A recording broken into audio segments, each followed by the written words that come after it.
Baseado no livro Iniciação Humana e Solar, a administração do juramento. O trabalho da loja durante a iniciação. Chegamos agora à parte mais solene da iniciação, a cerimônia. Comentário. Até este momento, o candidato foi o destinatário do que aconteceu e, até certo ponto, passivo. As etapas subsequentes exigereo deli interatividade. Voltando ao texto. Esta cerimônia, de certo ponto de vista, divide-se em 3 partes. Comentário. O número 3, pois estrutura o processo de iniciação, deve ser observado. Uma série de sequências triplas surgirão ao longo desta instrução. Parece que estamos falando da cerimônia de iniciação em geral, e não daquela fase, agora a ser estudada, chamada administração do juramento. Voltando ao texto. Primeiro, aquilo em que o iniciado está envolvido e em que ele realiza seu próprio eu augusto, a presença, e vê a visão e o plano. Comentário. Observe a palavra agosto e sua conexão com o signo de leão e com o eu. À medida que o iniciado se torna consciente do ser, que, inerentemente, é a presença, ele também fica capacitado a ver a visão e o plano. A implicação é que quanto mais conhecemos e compreendemos o eu que somos, mais compreenderemos o que esse eu está ordenado a fazer através da sua expressão nos 3 mundos. Voltando ao texto. Segundo, aquilo que diz respeito ao iniciador, em que ele impunha a basta de fogo e efetua certos resultados específicos no corpo do requerente. Comentário. O capítulo anterior tratou desse processo. Notamos que a vara do poder é chamada de vara de fogo, um nome adequado para a vara da iniciação. Por corpo do requerente, não nos referimos apenas ao corpo físico. Os veículos encontrados nos 18 subplanos inferiores e até mesmo o corpo causal podem significar o corpo do requerente. Voltando ao texto. Terceiro, aquilo em que certas palavras e fórmulas são confiadas ao iniciado pelo hierofante e que ele leva em sua consciência para melhor executar aquela parte do plano que lhe diz respeito. Comentário. A cerimônia de iniciação é uma capacitação em todos os aspectos. O iniciado funciona com maior poder através da ação das palavras e fórmulas que lhe foram confiadas. Naturalmente, sua responsabilidade aumenta muito com esta transmissão. Voltando ao texto. Durante todo o procedimento, a loja dos mestres, reunida sem o triângulo de força, esteve ocupada com um trabalho triplo, cujo objetivo era produzir certos resultados na consciência do iniciado e, assim, ajudar o hierofante em seu árduo esforço. Comentário. Estamos aprendendo algo sobre a configuração geométrica na qual ocorre a cerimônia de iniciação. É chamada de triângulo de força. Pode-se presumir que a loja dos mestres está reunida em formação triangular. O trabalho do hierofante é árduo e seus trabalhos lucram com a assistência da loja reunida. Podemos não ter suspeitado disso. Notemos que o trabalho do hierofante é extenuante. A cerimônia de iniciação pode ser entendida como um trabalho de amor mesmo para um ser tão exaltado. Voltando ao texto. Deve ser lembrado que, sob a lei da economia, onde quer que haja uma aplicação ou uma transmissão de força de um centro de força para outro, há uma consequente diminuição do centro de retirada. Comentário. Embora isto seja verdade, aquilo que é dado em alinhamento com a boa lei é reabastecido. O símbolo do taça aqui, Transborda, sugera isso. Pode ser que o ato de transmissão executado pelo hierofante seja, de certa forma, um ato de sacrifício. Voltando ao texto.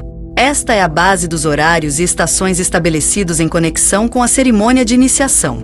O Sol é a fonte de toda energia e poder, e o trabalho do iniciador é facilitado quando se aproveitam as condições solares favoráveis. Comentário. Os fatores de diminuição e reposição devem ser cuidadosamente considerados pelo hierofante. Tudo procede de acordo com a ciência oculta. Há claramente momentos em que a reposição está mais disponível, bem como, presumivelmente, as energias que devem ser transmitidas ao candidato. Deveríamos perceber que a iniciação é um processo solar. O hierofante deve ser considerado um representante do Sol, na verdade, do Logo solar. Isto é literalmente verdade no caso de Sanat Kumara, e o Cristo, como iniciado de 7º grau, também tem sua conexão solar mais definida. O período próximo lua cheia pode ser considerado um período em que prevalecem condições solares favoráveis. Voltando ao texto. Os tempos e as estações são determinados através da astrologia esotérica solar e cósmica, isto sendo baseado, é claro, nos números corretos, na verdadeira concepção matemática e num conhecimento real dos fatos básicos relativos aos planetas e ao sistema solar. Comentário. Quando nós, como estudantes da sabedoria eterna, estudamos astrologia esotérica, ainda não estamos estudando astrologia esotérica solar e cósmica, que, podemos julgar, são assuntos muito além do que podemos compreender. O hierofante deve ter, voltando ao texto, os números corretos, a verdade matemático-concepção, um conhecimento real dos fatos básicos relativos aos planetas e ao sistema solar. Comentário. A ciência da iniciação, apesar de todo o glamour que a rodeia, é uma ciência exata. Se assim não fosse, haveria grave perigo para todos os envolvidos. Por enquanto sabemos de alguns ciclos mais óbvios, devemos provar que somos capazes de trabalhar com eles de maneira eficaz e útil antes de nos ser concedido acesso a informações mais precisas e detalhadas. Voltando ao texto. O horóscopo do iniciado também é invariavelmente elaborado de modo a verificar o momento de uma iniciação individual, e somente quando signos individuais se misturam e coincidem com o mapa cerimonial pelo qual o iniciador é guiado é que é possível realizar a cerimônia. Esta é a razão pela qual às vezes a iniciação tem de ser adiada para uma vida posterior, mesmo quando o iniciado tenha feito o trabalho necessário. Comentário. Esta é uma informação importante. Mesmo que o iniciado não saiba a hora exata do seu nascimento, os verdadeiros fatos são conhecidos pelos responsáveis pela cerimônia de iniciação. Note que Descartes está falando de sinais e não de planetas. Parece que existem certos signos no mapa do iniciado, talvez o signo ascendente e o signo solar, que devem combinar-se harmoniosamente com o mapa cerimonial, que, obviamente, também deve ser traçado. A lei oculta determina quando a iniciação pode ser realizada. Tais horários terão certas características astrológicas e não podem ser adaptados às necessidades individuais. Ou existe um ajuste aceitável entre o mapa do indivíduo e a astrologia dos horários designados para cerimônias, ou não existe. Vemos que não basta que o iniciado esteja pronto para a iniciação, as condições astrológicas devem estar corretas. Pode ser que cada período de lua cheia apresente uma oportunidade cerimonial e não apenas os períodos de lua cheia dos 3 festivais principais. Na nossa abordagem à possibilidade de iniciação, vemos que é necessária paciência. O processo não pode ser apressado nem forçado se os tempos estiverem fora de sintonia. Voltando ao texto. O tríplice trabalho da loja durante a cerimônia pode ser descrito da seguinte forma. Comentário. Estamos lidando com a fase 3 da cerimônia de iniciação geral. Esta fase é dividida em 3 etapas. Lembramos que este trabalho é feito em apoio ao hierofante. Aqueles de nós que trabalham esotericamente com cerimônia devem lembrar que o líder da cerimônia precisa do apoio consagrado de seus colegas de trabalho. Voltando ao texto. Primeiro, o canto de certos mantras libera energia de um centro planetário específico. Comentário. Mantras liberam energia. Podemos ver que estes mantras estão sob a custódia da loja reunida e que eles sabem o que estão fazendo e quando fazê-lo. O centro planetário a ser invocado é designado em cada iniciação e é específico para essa iniciação. Voltando ao texto. Deve ser lembrado aqui que todo esquema planetário é um centro no corpo de um logo solar e incorpora um tipo peculiar de energia ou força. De acordo com a energia desejada numa determinada iniciação, ela é transferida, através do Sol, daquele centro planetário para o iniciado. O procedimento é o seguinte. Comentário. Como a iniciação é essencialmente um processo solar, a energia necessária para uma iniciação particular deve necessariamente envolver o Sol, a fonte do sistema solar de todas as energias, materiais e espirituais. Poderíamos perguntar-nos por que é que a energia deve ter origem na fonte planetária da energia desejada e não no Sol. Caberia a nós compreender o tipo específico de força de raio necessária em cada iniciação e, portanto, o planeta ou planetas específicos que podem estar envolvidos na transmissão. Voltando ao texto. Primeira iniciação. Força do 7º raio via Urano, segunda iniciação. Força do 6º raio via Marte e Netuno, terceira iniciação. Força do 5º raio via Vênus, principalmente quarta iniciação. Força do 4º raio via Mercúrio e talvez Vulcano, quinta iniciação. Força do 1º raio via Plutão e Vulcano. Comentário. Outras energias de raios contribuem para a realização de cada processo iniciático. Ainda outras energias de natureza astrológica também estão envolvidas em cada uma dessas iniciações. Este é um estudo complexo. À medida que estudarmos o modo de transmissão da energia iniciatória necessária, veremos quão específico é o caminho a ser seguido. Voltando ao texto. A energia é posta em movimento a partir do centro planetário através do poder do logos planetário, auxiliado pelo conhecimento científico da loja e pela utilização de certas palavras de poder. Comentário. Devemos decidir sobre o significado da seção acima, pois há duas possibilidades distintas. Voltando ao texto. Ou o logos planetário em questão é o logos planetário do centro planetário a partir do qual deve ser acessada a energia qualitativa necessária para a iniciação. Ou, o logos planetário em questão é o nosso logos planetário, cujo poder contribui para o processo de invocação da energia do centro planetário designado, assim como o conhecimento científico da loja está envolvido. Esta segunda opção tem muito a ser recomendada, pois a iniciação é um evento planetário, e mesmo as duas primeiras iniciações são chamadas de iniciações planetárias. Comentário. A loja presente na iniciação sabe invocar o centro planetário em questão.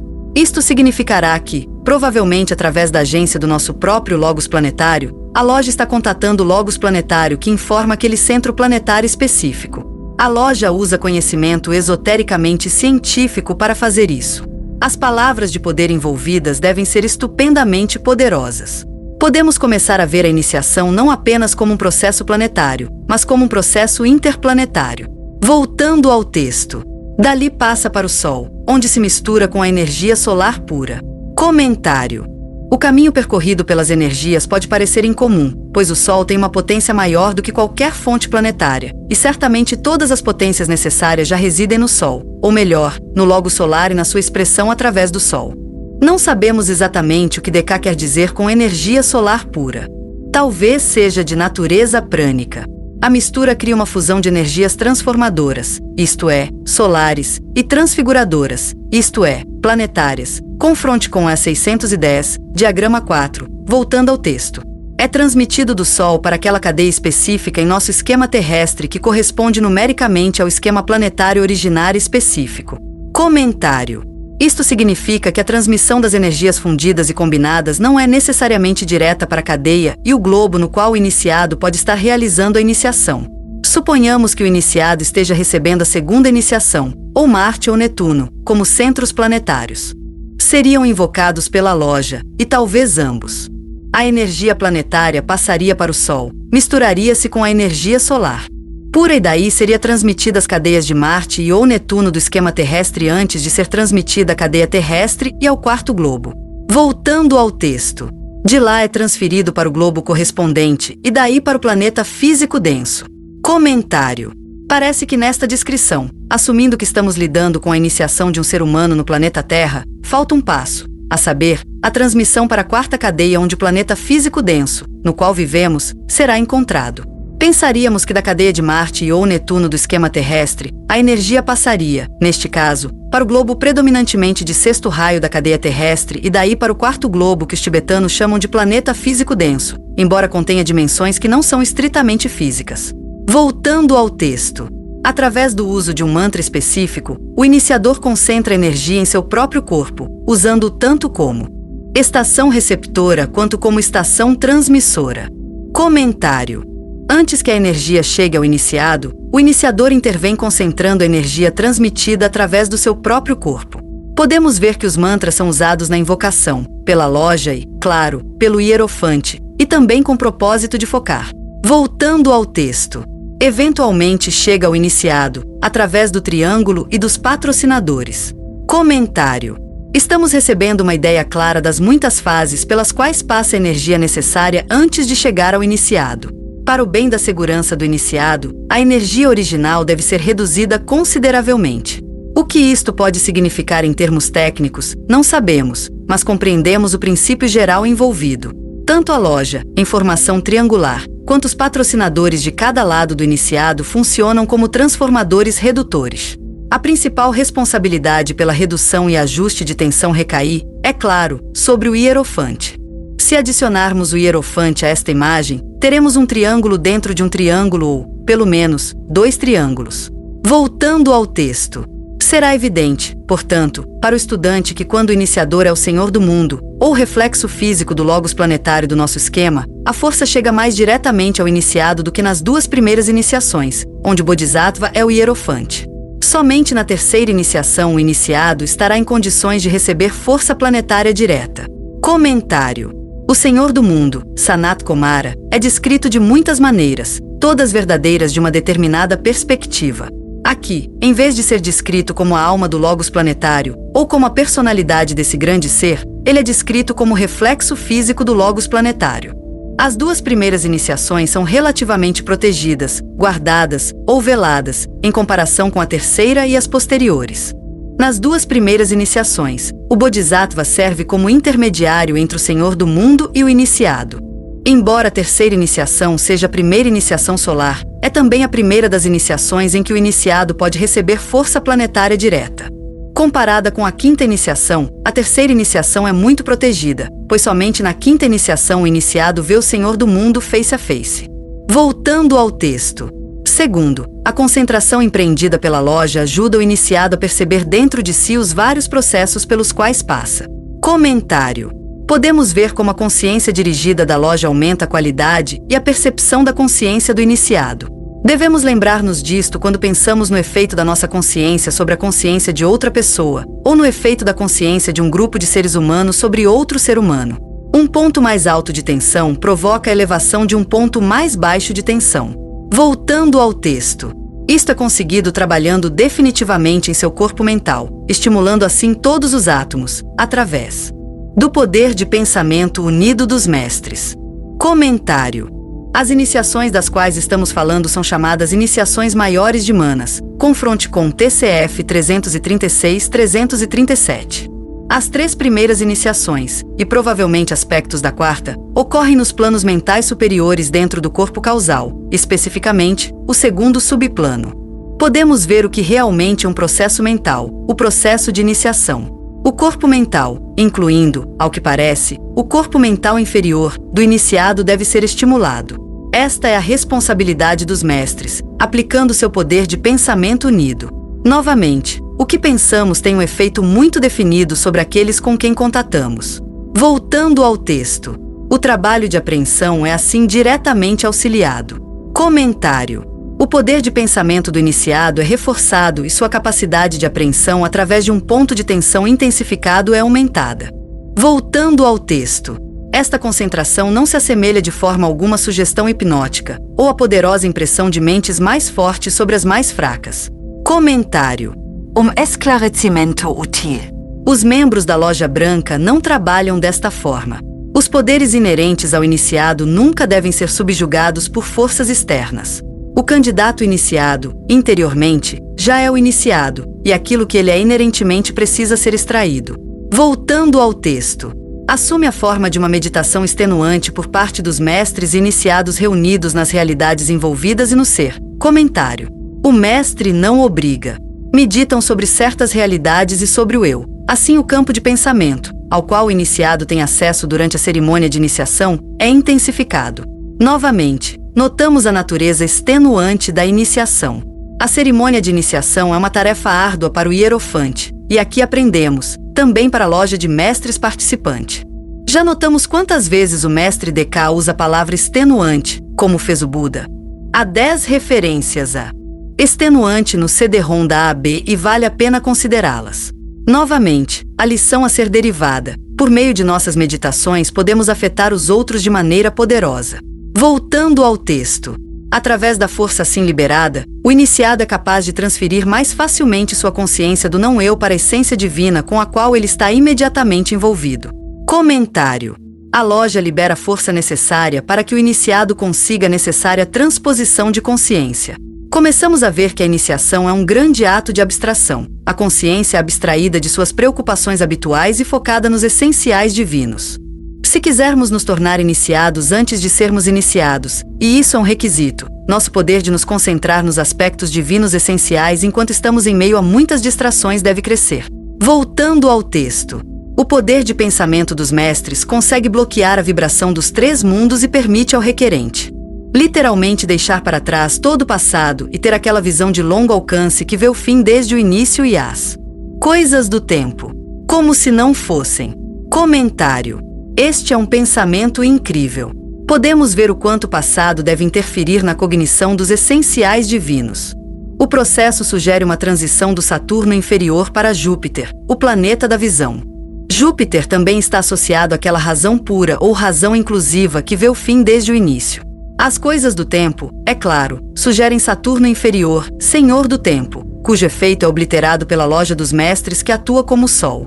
O Sol, simbolicamente, domina Saturno. Quantos desses momentos pré-iniciatórios temos no nosso dia a dia? Certamente, é necessário estar familiarizado com tais estados, mesmo que brevemente, antes que alguém possa se tornar o iniciado capaz de ser iniciado. Até agora discutimos o canto mântrico e a meditação da loja dos mestres. Em seguida entra o fator da ação rítmica. Voltando ao texto. Terceiro, através de certa ação rítmica cerimonial, a loja auxilia grandemente no trabalho de iniciação. Comentário. Podemos ver que a loja dos mestres aplica uma série de modalidades poderosas para auxiliar o candidato iniciado e o hierofante. Voltando ao texto. O canto de mantras, potente meditação, rítmico cerimonial, ação. Tal como no Festival de Vesak, os resultados na demonstração de força são obtidos pelo uso de mantras cantados e pelo ritmo cerimonial sagrado e entrelaçamento da multidão reunida na formação de figuras geométricas. Também na cerimônia de iniciação é seguido um procedimento semelhante. Comentário. Já ouvimos a lenda muitas vezes. 2 fatores são mencionados aqui, voltando ao texto. Mantras cantados, ritmo cerimonial sagrado e formação de figuras geométricas. Comentário. Tal formação geométrica é uma espécie de invocação e pode ser muito eficaz em causar o necessário fluxo descendente. Os discípulos podem provar isso por si mesmos, mesmo numa curva necessariamente mais baixa da espiral, reunindo-se em certas formações geométricas e invocando energias sutis correlacionadas a essas figuras. Voltando ao texto. As figuras geométricas apropriadas para as diversas iniciações diferem, e aqui reside uma das salvaguardas da cerimônia.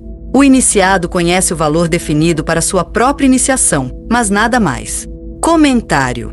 A figura geométrica apropriada deve estar correlacionada com o centro planetário invocado e com o tipo de força planetária liberada. Vemos como o processo é protegido. Ao iniciado é permitido saber apenas o que é pertinente à sua própria cerimônia e nada mais. Se, antes de ocorrer a iniciação, o iniciado conhece intuitivamente a figura apropriada ao seu processo iniciático e medita sobre essa figura, muito bem pode surgir. Voltando ao texto. Todos estes 3 aspectos do trabalho dos mestres e iniciados em loja reunidos os ocupam até o momento em que o cetro for aplicado. Comentário. DK tem nos informado sobre o procedimento, realizado pela loja de mestres, antes da aplicação da vara.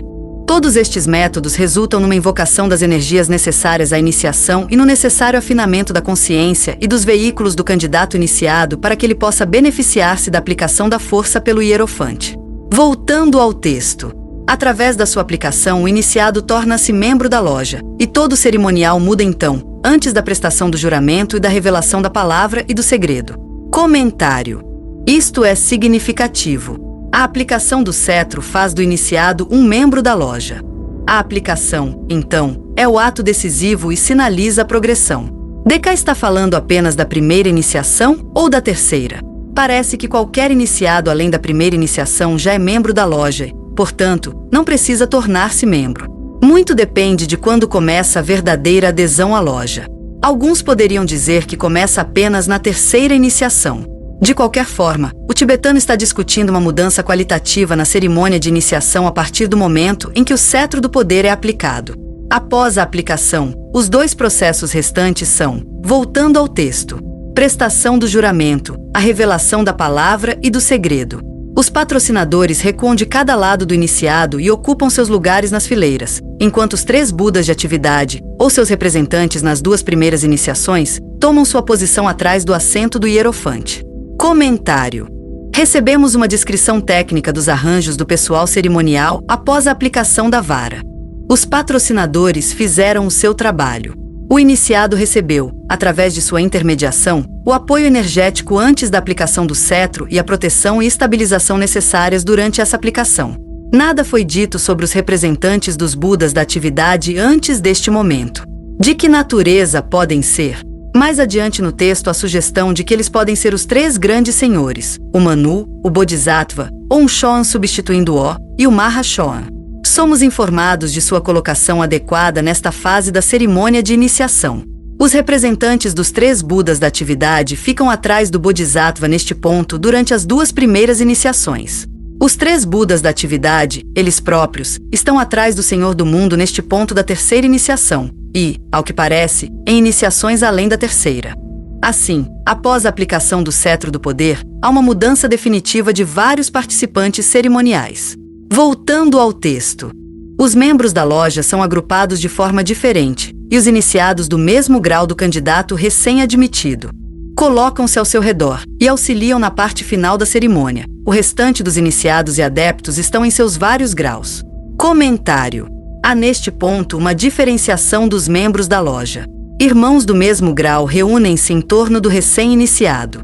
Os irmãos de grau superior agrupam-se de acordo com a classificação. Não somos informados das configurações exatas em que se situam os vários graus de iniciados. Voltando ao texto. Os 3 primeiros estágios da cerimônia de iniciação são iguais para todas as iniciações. Nos 2 estágios finais, aqueles que não estão no mesmo nível do recém-iniciado, como os iniciados de 1º grau na iniciação de um membro de 3º grau, voltam para o fundo do salão de iniciação em Shambhala, e um muro de silêncio é construído através da energia mântrica entre os 2 grupos. Comentário. Este é um ponto fascinante. Ao contrário das modernas cerimônias de iniciação esotérica, nas quais as únicas pessoas permitidas na sala de iniciação são aquelas que alcançaram pelo menos o mesmo grau que o candidato iniciado. Parece que no procedimento hierárquico, os irmãos de menor grau são autorizados a participar na iniciação. Cerimônia de um irmão de grau superior, pelo menos até certo ponto. Não parece provável que um irmão de 1º grau possa participar da cerimônia de um irmão que ingressa no 3º grau, mas é assim. Uma dica é dada nas palavras sala de iniciação em Shambhala. Diremos que cada uma das principais iniciações de manas, as 5 primeiras, por exemplo, ocorre dentro do salão de iniciação em Shambhala. Shambhala inclui tecnicamente os 4 éteres cósmicos, e ainda assim, o salão da iniciação, pelo menos para as primeiras 4 iniciações, ocorre no plano mental superior. Este salão, no entanto, parece ainda estar incluído em Shambhala. O método de isolamento dos irmãos de grau inferior é interessante. É um muro de silêncio construído através da energia mântrica. Muitas vezes ouvimos falar do muro do silêncio, geralmente com um significado muito diferente, tendo uma conotação de não resposta. É importante perceber que a energia mântrica pode atuar como um escudo, impedindo a percepção daquilo que pode não ser percebido legalmente. Voltando ao texto. Forma-se um vácuo, por assim dizer, e nada pode então ser transmitido do grupo interno para o externo. Comentário. O mantra correto pode criar um vácuo, e através do vácuo nenhum som pode passar. Este processo está relacionado com a necessária selagem hermética. Voltando ao texto. Estes últimos limitam-se à meditação profunda e ao canto de certas fórmulas. Comentário. O grupo externo de iniciados inferiores, inferior ao grau pelo qual o candidato iniciado está passando, foi isolado de procedimentos cerimoniais posteriores, mas eles ainda recebem uma tarefa que muito provavelmente é de valor tanto para eles quanto para o processo inteiro. De certa forma, eles apoiam, embora não possam observar o que está acontecendo. Voltando ao texto. No grupo interno em torno do hierofante, ocorre uma dupla atuação. Comentário. O grupo interno tem outras tarefas. Por serem pelo menos irmãos do mesmo grau, podem participar na prestação do juramento, que de certa forma cada irmão do mesmo grau, ou superior, refaz, e na conferência das palavras e segredos. Para os irmãos participantes, os procedimentos funcionam como um reforço. O seu papel é também fortalecer aquele que presta o juramento e recebe as palavras e segredos. Dizem-nos que o Cristo retoma a primeira iniciação com cada novo iniciado de 1º grau. Tal é a sua profundidade de identificação. Voltando ao texto. O recém-iniciado está prestando juramento. Certas palavras e segredos estão sendo entregues a ele. Comentário. Toda cerimônia de iniciação é uma investidura. O iniciado, através da demonstração do seu valor, conquistou o direito de se tornar espiritualmente enriquecido e, portanto, capacitado espiritualmente. Voltando ao texto. 2 tipos de juramentos. Todos os juramentos relacionados com a hierarquia oculta podem ser divididos em 2 grupos. O juramento de iniciação, no qual o iniciado se compromete pelos mais solenes compromissos de nunca revelar, sob pena de punição sumária, qualquer segredo oculto, ou de expressar em palavras fora do salão de iniciação aquilo que foi confiado à sua guarda. Comentário. A KSE vincula o novo iniciado? Voltando ao texto. Nunca revelar nenhum segredo oculto, nunca expressar em palavras fora da sala de iniciação aquilo que foi confiado à sua guarda. Comentário. Tais juramentos são um tanto replicados em organizações fraternas esotéricas. Punições severas também estão associadas a tais juramentos, embora os juramentos sejam esotericos. Se a punição for sumária, ela é instantânea. O hierofante e seus companheiros internos sabem se um juramento está prestes a ser quebrado. O iniciado pode se ver incapaz de quebrar um juramento ou ser imediatamente punido. Se agir nesse sentido. Se alguém está proibido de expressar uma palavra ou segredo em palavras fora da sala de iniciação, o que dizer dos sinais? A interdição aplica-se a todos os métodos de transmissão de informação e significado àqueles que não justificam a recepção. Notamos que o juramento é administrado antes que a palavra ou o segredo sejam transmitidos. Esta é a salvaguarda. Se o iniciado não fizer o juramento de iniciação, ele não poderá e não receberá aquilo que se pretende transmitir. Voltando ao texto. O juramento de ofício, administrado quando qualquer membro da loja assume um cargo específico no trabalho hierárquico. Comentário. O juramento de ofício é diferente do juramento de iniciação. O juramento de ofício é um juramento a ser mantido. O juramento de iniciação é um juramento para ocultar e nunca revelar. Voltando ao texto. Este juramento trata de suas funções e de suas relações com. Um escritório hierárquico é completamente impessoal. O juramento de posse não está relacionado com a natureza pessoal do indivíduo que se prepara para cumprir esse cargo. Voltando ao texto. O senhor do mundo, seu superior imediato, seus colegas de trabalho na loja, o mundo dos homens a quem ele deve servir. Comentário. Cada membro da loja prestes a assumir um cargo específico assumirá inevitavelmente certos deveres para com seres listados imediatamente acima. Ele deve trabalhar verticalmente e horizontalmente. Voltando ao texto. Verticalmente, ele assume certas obrigações para com o senhor do mundo acima e para com aqueles a quem servirá abaixo. Horizontalmente, ele assume certas obrigações, as obrigações de seu cargo, para com seus irmãos dentro da loja. É desnecessário dizer mais aqui sobre este último tipo de juramento, pois diz respeito apenas aos oficiais da hierarquia. Comentário. Naturalmente, ninguém pode assumir um cargo dentro da hierarquia, a menos que tenha sido suficientemente testado. Manter os juramentos de iniciação é o primeiro pré-requisito. Voltando ao texto. O juramento de iniciação. O juramento de iniciação, do qual estamos tratando agora, é dividido em 3 sessões e é administrado pelo hierofante ao iniciado, sendo repetido após o iniciador frase por frase. Comentário. Esta prática é utilizada na maçonaria moderna e, presumivelmente, em outras organizações fraternas que refletem o processo de iniciação. A repetição, frase por frase, é um potente meio de reforço do que é dito. Os procedimentos cerimoniais nas organizações fraternas modernas muitas vezes exigem a memorização do juramento.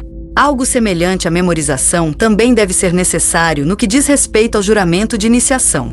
Tudo o que ele diz enquanto faz o juramento de iniciação deve ser profundamente impresso no iniciado e obedecido escrupulosamente.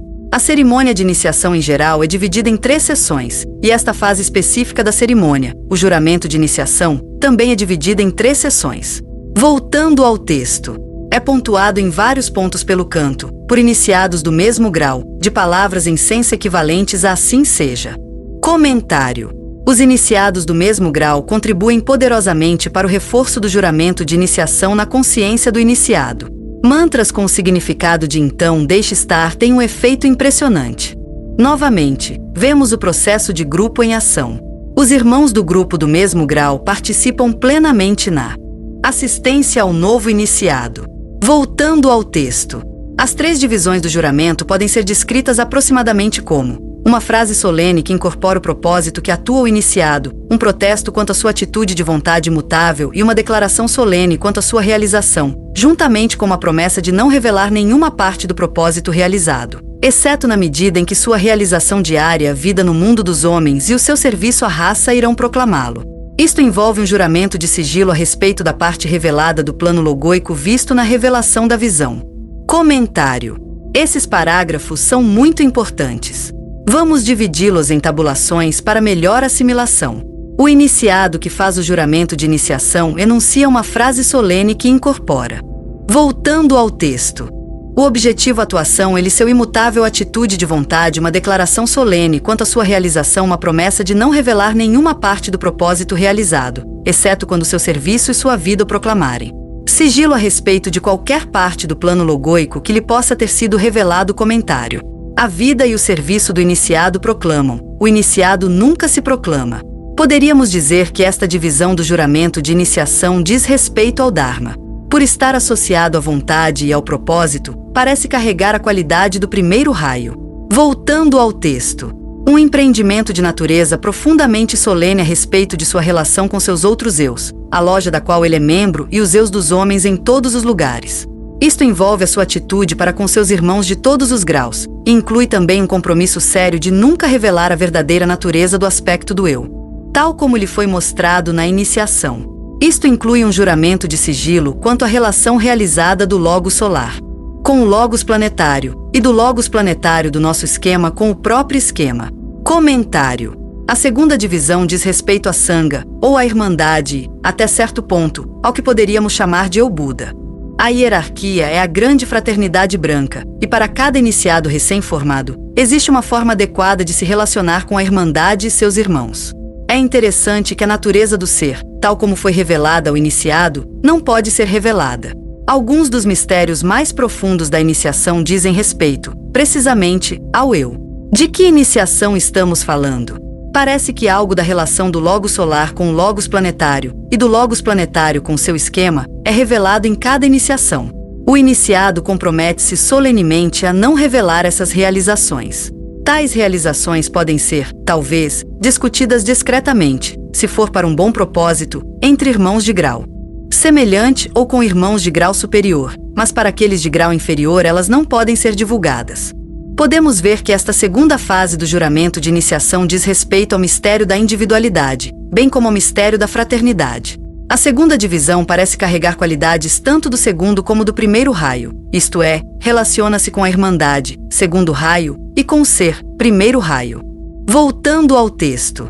A enunciação do compromisso solene de nunca revelar a ninguém o conhecimento que lhe chegou sobre as fontes de energia e de força com as quais foi posto em contato. Comentário. Em cada iniciação, energias e forças distintas são invocadas, evocadas e aplicadas. Estas energias e forças são fogos e não devem ser reveladas àqueles que correm o risco de adulterá-las. Voltando ao texto. Este é um juramento triplo para manter silêncio completo quanto à verdadeira natureza da energia, quanto às suas leis de manipulação, e um compromisso apenas de usar a força colocada à sua disposição através da iniciação para o serviço da raça e a promoção dos planos. Do Logos planetário. Comentário. Esta terceira divisão do juramento de iniciação é, igualmente, tripla. Vamos tabular. Diz respeito, voltando ao texto, a manutenção do completo silêncio quanto à verdadeira natureza da energia, a manutenção do completo silêncio sobre as leis de manipulação dessa energia, um compromisso de usar a força recentemente colocada à sua disposição apenas para ajudar a raça e promover o plano. Comentário. Esta divisão do juramento de iniciação parece carregar a qualidade do terceiro raio que sempre lida com forças diferenciadas, sua manipulação e aplicação. As fontes das energias utilizadas na cerimônia de iniciação devem ser ocultadas daqueles a quem não dizem respeito. Em última análise, as fontes são planetárias e solares e podem ser inferidas por aqueles que pensam sobre a iniciação específica em questão. Mas há muitos detalhes que podem não ser revelados, e mesmo inferências corretas não podem ser confirmadas para aqueles que não passaram pela experiência. Voltando ao texto. Este grande juramento é expresso em termos diferentes, de acordo com a iniciação sofrida, e, como dito anteriormente, é feito em 3 sessões com um interlúdio entre cada parte ocupada por determinado trabalho cerimonial do grupo iniciado em torno do irmão recém-admitido. Comentário. DK reitera a tríplice natureza do juramento de iniciação. DK alerta-nos para a linguagem do processo iniciático, muda a cada iniciação e, claro, não pode ser revelada aos irmãos de menor grau ou aos não iniciados. Podemos constatar que todo o processo é realizado da forma mais solene e comedida, com reforço do trabalho cerimonial realizado pelos membros da loja em torno do irmão recém-admitido. A solenidade é do maior momento para reforçar a gravidade de tudo o que o recém-iniciado é obrigado a jurar. Voltando ao texto. Pode-se notar aqui que cada sessão do juramento realmente diz respeito a um dos 3 aspectos da manifestação divina, e à medida que o iniciado assume o seu compromisso, um dos 3 chefes de departamento colabora com o iniciador no trabalho de administração. Comentário. Isto é lógico e esperado. A partir das descrições das 3 fases fornecidas acima, pode-se propor que elas sejam listadas em ordem de raio ou aspecto, com o primeiro aspecto da divindade governando a primeira divisão, o segundo aspecto governando a segunda divisão e o terceiro aspecto, a terceira divisão. Os 3 chefes de departamento são, presumivelmente, o Manu, o Bodhisattva e o Mahashohan, cada um dos quais deve estar presente em todas as iniciações para que a cerimônia descrita ocorra como descrita. Mesmo quando os Budas da atividade assumirem certas funções dos 3 grandes senhores, de acordo com a nossa hipótese, estes 3 ainda estarão necessariamente presentes na cerimônia de iniciação. Voltando ao texto. Desta forma, a energia de natureza tripla torna-se disponível de acordo com as diferentes sessões do juramento prestado. Comentário. Vemos novamente como tudo ocorre da maneira mais regulada e comedida, garantindo a disponibilidade perfeitamente sincronizada de todas as energias necessárias. Voltando ao texto. Esta energia flui dos 3 raios principais, através do hierofante e do chefe de departamento correspondente nas 2 primeiras iniciações, para o iniciado, através do grupo de iniciados do mesmo grau, de modo que cada iniciação é um meio de estimulação e expansão para todos. Comentário. Vamos tabular o fluxo das energias necessárias. Estamos lidando aqui com as 2 primeiras iniciações. Voltando ao texto. De um dos 3 raios principais através do hierofante através do chefe de departamento correspondente, de acordo com a divisão do juramento que está sendo administrada, através do grupo de iniciados do mesmo grau para o iniciado ele mesmo comentário.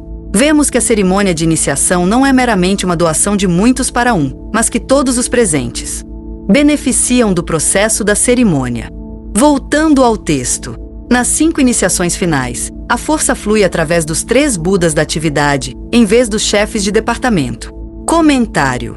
Anteriormente nos perguntamos quem poderiam ser os representantes dos 3 Budas da atividade. Pelo que aqui se diz, parece confirmado que são os 3 chefes de departamento.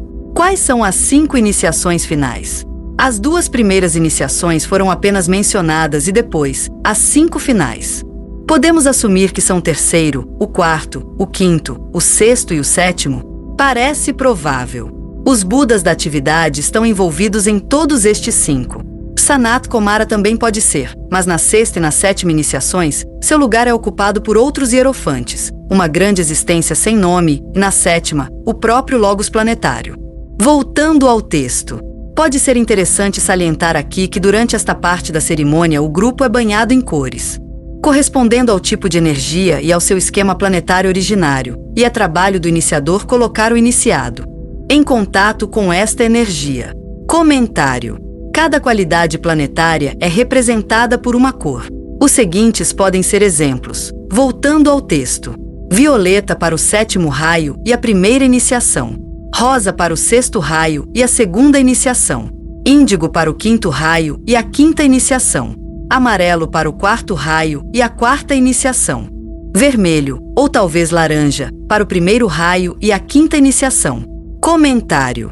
Outras cores poderão ser propostas, justificadamente. Se o grupo estiver banhado em cores, eles também poderão estar banhados em som de um tipo correspondente. Voltando ao texto. Isto se derrama sobre o grupo a partir do momento em que a segregação foi efetuada. Comentário.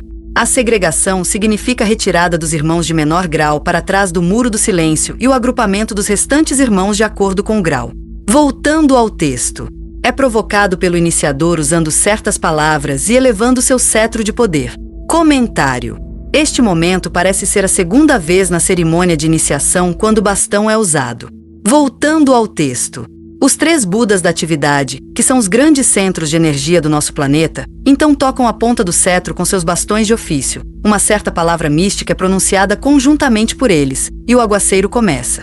Continuando até o final da cerimônia. Comentário. O que está aqui descrito é lindo. Os Budas da atividade estão envolvidos em iniciar a torrente de cores, seguindo a liderança do iniciador único. Durante as 2 primeiras iniciações, presumivelmente os 3 chefes de departamento fariam algo semelhante, com Shohan do 2º raio substituindo Bodhisattva, já que o Bodhisattva é o hierofante para essas iniciações. Voltando ao texto. Pode-se perguntar se algum iniciado quebra seu juramento. Muito raramente, pois devemos lembrar que nenhuma iniciação é tomada até que um certo estágio tenha sido alcançado. Comentário. O princípio do livre-arbítrio é inviolável. O recém-iniciado não pode ser obrigado a cumprir seu juramento. Fazer isso seria uma violação dos princípios sobre os quais se baseia a Grande Loja Branca. Voltando ao texto. Alguns casos ocorreram, mas como o Senhor do Mundo está ciente de tudo o que acontece, do futuro, bem como do presente e do passado, nenhuma oportunidade é dada a um iniciado para revelar o que está oculto. Comentário. Parece que a intenção de quebrar o juramento é registrada pelo iniciador, neste caso, o Senhor do Mundo, mas a oportunidade de revelar é negada. Isto é muito interessante. Os segredos da iniciação são assim guardados com segurança. Esta deve ser uma penalidade severa até mesmo por pretender quebrar o solene juramento de iniciação. Algo da natureza da consciência do Senhor do Mundo é oferecido. Ele conhece o futuro, bem como o presente e o passado. A especificidade deve aplicar-se ao passado e ao presente, mas não pode aplicar-se ao futuro, ou o princípio do livre-arbítrio seria revogado. Voltando ao texto. A intenção pode existir, mas faltará a oportunidade. O iniciado que assim peça intencionalmente ficará mudo e, às vezes, morto, antes de falhar. Comentário. O iniciado está protegido contra seus próprios impulsos inferiores. Parece que os verdadeiros segredos da iniciação simplesmente não podem ser revelados. No entanto, cada iniciado deve ser testado e deve ter a oportunidade de defender aquilo pelo qual assumiu a responsabilidade. Só assim ele é fortalecido. Notamos que Descartes chama tal intenção desonrosa de pecado. Na medida em que há uma reversão para valores mais baixos, é, de facto, um pecado. É de se perguntar o que pode acontecer em situações de tortura, onde há uma tentativa de extrair à força os segredos da iniciação. Numa tal situação, ser morto seria uma medida útil. Nosso conhecimento do processo de iniciação continua a crescer. Cada discípulo terá que confirmar por si mesmo a verdade ou não do que é apresentado pelo tibetano. A participação nestes processos aumentativos está à frente de todos os verdadeiros servidores da humanidade.